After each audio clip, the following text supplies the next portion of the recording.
শেষ হয়েছে। ভারতীয়রা আশা করেছিল যুদ্ধের বিনিময়ে ব্রিটিশরা দেবে স্বাধীনতা, কিন্তু বাস্তবতা ছিল ঠিক উল্টো। ব্রিটিশ সরকার চালু করলো রাওলাট অ্যাক্ট। এই আইনে বিনা বিচারে গ্রেপ্তার, বিনা কারণেই জেল। সারা দেশে আগুন জ্বলে উঠল প্রতিবাদে। পাঞ্জাব হয়ে উঠল সেই আগুনের কেন্দ্র।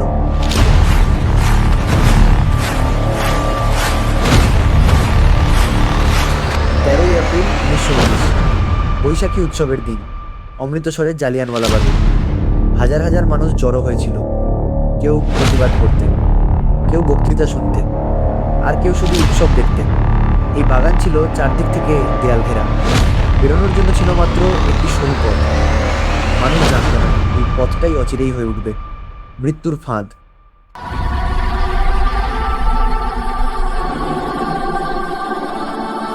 হঠাৎ কোনো সতর্কতা ছাড়াই বাগানের সেই একমাত্র পথে ঢুকে পড়ে ব্রিটিশ সেনাদের সামনে একজন মানুষ, নির্দয় চোখ, পাথরের মতো হৃদয়। সে ছিল ব্রিগেডিয়ার জেনারেল রেজিনাল্ড ডায়ার। কোনো ঘোষণা নয়, কোনো সতর্কতা নয়, কোনো সুযোগ নয় পালানোর।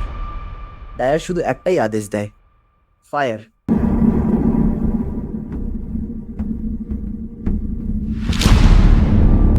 টানা 10 মিনিট গুলি চলেছিল।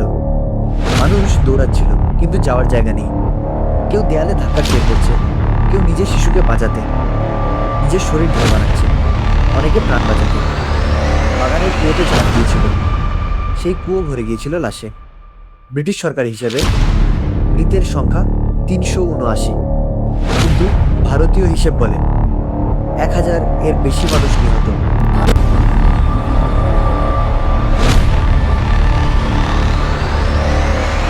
এই হত্যাকাণ্ড ভারতের স্বাধীনতা আন্দোলনকে বদলে দিয়েছিল। রবীন্দ্রনাথ ঠাকুর ফিরিয়ে দেন ব্রিটিশ নাইটহুড। গান্ধীজির বিশ্বাস ভেঙে যায় ব্রিটিশ ন্যায়ের ওপর। স্বাধীনতার আন্দোলন হয়ে ওঠে আরও তীব্র, আরও আপসহীন। এই দিনই ভারত বুঝে গিয়েছিল স্বাধীনতা ভিক্ষায় মেলে না, তা ছিনিয়ে নিতে হয়। জালিয়ানওয়ালাবাগ শুধু একটি ইতিহাস নয়, এটি একটি সতর্কবার্তা। এটি বলে দেয় স্বাধীনতার মূল্য কতটা রক্তাক্ত হতে পারে। আজ আমরা স্বাধীন, কিন্তু এই স্বাধীনতার নিচে চাপা পড়ে আছে সেই নিরস্ত্র মানুষের চিৎকার।